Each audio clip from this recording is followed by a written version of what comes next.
निलेश भाई, एक चीज़ मैं कहूँ आपसे, आपने ये बात बिल्कुल सही कही कि शायद पहली बार लाइफ में 11:30 बजे आपने एक इंटरव्यू किया है, और मैं भी शायद पहली बार रात को 11:30 बजे स्टूडियोज में है। स्टूडियो में हूँ। और देखिए, एक चीज़ समझ लीजिए, आज नींद हम में से किसी को नहीं आनी है। आज नींद हम में से किसी को नहीं आनी है। आज हम सब उठे रहने वाले हैं, और ये बिल्कुल हमारी पूरी प्रेयर्स हमारी फोर्सेस के साथ हैं। हमारी पूरी प्रेयर्स उन बॉर्डरिंग स्टेट्स के साथ हैं, वहाँ के नागरिकों के साथ हैं।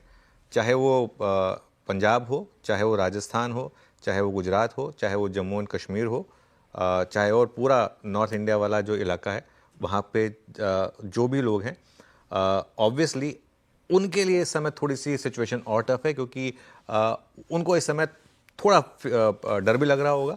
लेकिन खैर, हमारी आर्म फोर्सेस तैयार है हर चीज़ का मुकाबला करने के लिए। निलेश भाई, एक दो आखिरी सवाल लूँगा आपसे, ज़्यादा टाइम आपको लेना नहीं चाहूँगा इस समय, क्योंकि काफ़ी रात हो रही है। लेकिन अगर मार्केट गिरता है तो, और गिरेगा जो लग रहा है देखकर एक बार के लिए, तो कौन कौन सी थीम्स होंगी जो इस समय बेस्ट बाइंग अपॉर्चुनिटी होंगी? एक थीम जो शायद कल नहीं गिरे वो डिफेंस रिलेटेड है। बिल्कुल बिल्कुल। युद्ध के माहौल में इमरजेंसी प्रोक्योरमेंट होती है, भाव के ऊपर भी ज्यादा निगोशिएशन नहीं होता, and defence stocks, defence companies, defence sector को शायद इस माहौल में फायदा हो जाए।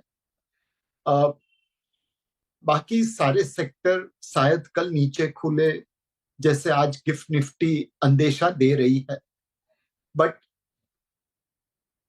इस माहौल में अभी भी मैं यही कहूंगा कि अनसर्टेनिटी तो बनी रहेगी, बट बैक टू बेसिक जाने में कोई बड़ी गड़बड़ नहीं होगी। हमें लगता है अनुज भाई, कंजम्पशन क्षेत्र एक ऐसा सेक्टर है जहां पे आने वाले 24 से 30 महीनों के लिए एक हाईवे दिख रहा है। इस बजट में वित्त मंत्री ने 1 लाख करोड़ से ज्यादा की टैक्स रिबेट टैक्स पेयर के हाथ में दी है। उसका अब ज्यादातर पैसा खर्चा होगा, सेविंग्स में शायद नहीं जाएगा। ब्याज की दरें कटी है तो ईएमआई की बर्डन कम हुई है। ज्यादातर पैसा सेविंग्स में जाएगा, बट कुछ पैसा खर्चा भी होगा। ऑयल के दाम इंटरनेशनल मार्केट में $60-65 के आसपास आ गए हैं, तो पेट्रोल डीजल प्राइस में कटौती होने की संभावना है।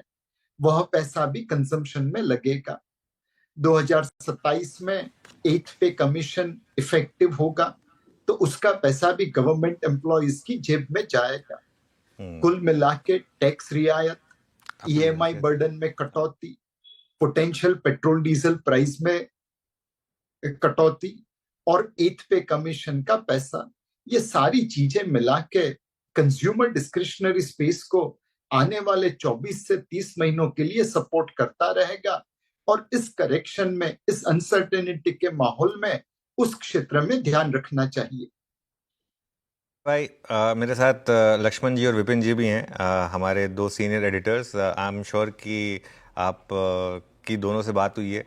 और लक्ष्मण जी तो खैर, आप जब आप शो में होते हैं कई बार इन्फॉर्मेशन के साथ जुड़ते भी रहते हैं। वो भी आपसे एक सवाल पूछना चाह रहे हैं। लक्ष्मण जी, बताइए, पूछिए। नीलेश जी, नीलेश सर, मुझे आपको पता है, मुझे शेयर मार्केट की बहुत समझ नहीं है। अभी मैं चर्चा कर रहा था पिछले 3 घंटे से, तो बात यहाँ तक चली कि जब भारत इतना कुछ कर ही दिया है तो लगे यहाँ आप आगे तक बढ़ जाए, इस्लामाबाद सियालकोट तक पहुँच ही गए। तो अब मैं आपको देखा तो मुझे चिंता ये हो रही है कि अगर मान लिया हम वहाँ तक पहुँच जाए तो कराची स्टॉक एक्सचेंज बड़ा गिर गया है, पाकिस्तान का मार्केट का पी रेशियो बड़ा कम हो गया है, तो क्या उसको मिला ही लेना चाहिए? क्या सेबी की जिम्मेदारी बढ़ा देनी चाहिए?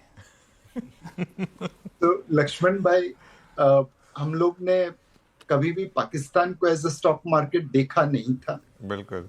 बट जब युद्ध की संभावनाएं उरी और बालाकोट के समय बढ़ने लगी, तो हम कराची स्टॉक एक्सचेंज को देखने लगे। एक मतलब आश्चर्य की बात यह है कि तकरीबन वहां की 40% कंपनी की मार्केट कैप वह फौजी रिलेटेड कंपनीज, फौजी रिलेटेड फैमिली ग्रुप से जुड़ी हुई है।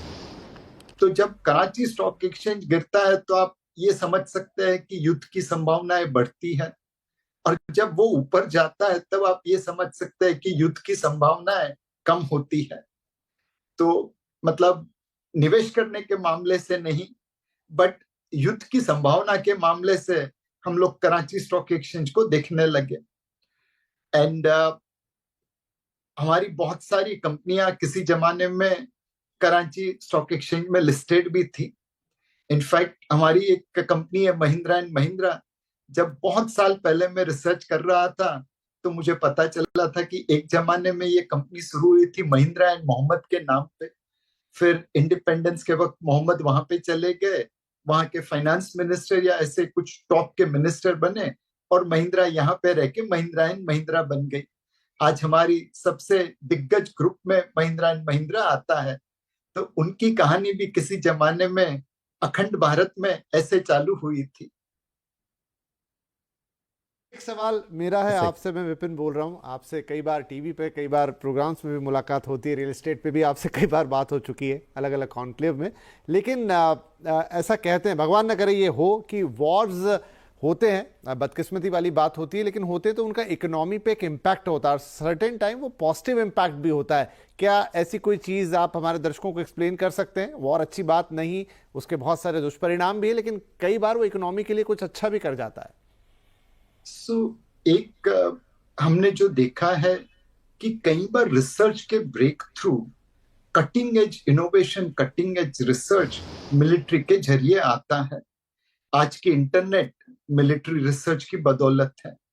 आज के बहुत सारे communication electronic equipments military research की बदौलत है।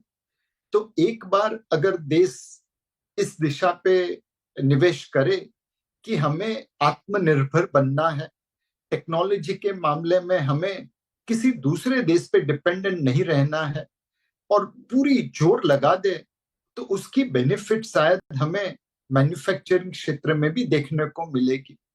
एक समय था विपिन भाई, हम लोग अनाज की आयात करते थे। PL 480 के नीचे अमेरिका हमें लाल गेहूं भेजता था और उसके जरिए हम भूखमरे से बचते थे। जब युद्ध चालू हुआ 70 के दशक में, तो अमेरिका ने वो बंद कर दिया। हमारे अभिमान पे, स्वाभिमान पे उन्होंने चोट पहुंचाई, और ग्रीन रिवॉल्यूशन के जरिए हम अनाज में आत्मनिर्भर बन गए। तो जैसे 1970-71 के युद्ध ने भारत को अनाज की आयात में आत्मनिर्भर कर दिया, अनाज के मामले में आत्मनिर्भर कर दिया, वैसे ही मैं चाहूंगा कि भारत टेक्नोलॉजी के मामले में आत्मनिर्भर हो जाए। आज हम दुनिया की जेनेरिक फार्मा मैन्युफैक्चरर है, बट हमारे पास बल्क ड्रग्स और API बनाने की कोई उतनी सारी कैपेसिटी नहीं है। 3 दशक के बाद हम पेनिसिलिन का मैन्युफैक्चरिंग कर रहे हैं। तो हम टेक्नोलॉजी के मामले में इस मिलिट्री रिसर्च की वजह से, मिलिट्री कॉन्फ्लिक्ट की वजह से इतना फोकस करें कि फिर कभी हमें दूसरे देशों के ऊपर डिपेंडेंट नहीं रहना पड़े। इनफैक्ट लोग हमारी तरफ मुखातिर हो कि चलो भारत से R&D लेते हैं, भारत से टेक्नोलॉजी लेते हैं। ओके, चलिए ठीक है नीलेश भाई, वैसे ही काफ़ी क्लोज टू मिडनाइट है। एक आपसे पॉसिबली फिर आखिरी सवाल, देश के नाम आपका क्या संदेश होगा और इन्वेस्टर्स के नाम? अनुज भाई, एक ही निवेदन होगा, इस वक्त प्रोपेगेंडा बहुत चल रहा है। आप अपने देश की सरकार पे भरोसा रखिए। कल पाकिस्तान ने कहा कि हमने रफाल गिरा दिए, जबकि हकीकत ये थी कि उनके JF-17 और F-16 गिरे हुए थे। तो कहीं पे भी व्हाट्सएप ग्रुप पे जब आपको लगे कोई प्रोपेगेंडा फैला रहा है, कोई झूठी खबरें फैला रहा है, तब उसका अनुमोदन नहीं करिए, उसका विरोध करिए, उसे फटकार दीजिए और उसे समझाइए कि भाई इस माहौल में एनिमी देश की प्रोपेगेंडा क्यों फैला रहा है। अपने देश के ऊपर भरोसा रख, अपने देश की सरकार के ऊपर, अपने देश के सैन्य के ऊपर भरोसा रख। एक ऐसा नागरिक बन कि सरहद पे जो जवान लड़ रहा है उसे लगे मैं अच्छे नागरिक के लिए लड़ रहा हूं। मैं अच्छा सैनिक तो नहीं बन सकता इस उम्र में, बट ऐसा नागरिक तो बन सकता हूं कि मेरे लिए लड़ने में जवान को फख्र महसूस हो। क्या बात कही नीलेश भाई आपने, सच बताऊं तो दिल को छूने वाली बात कही है आपने। और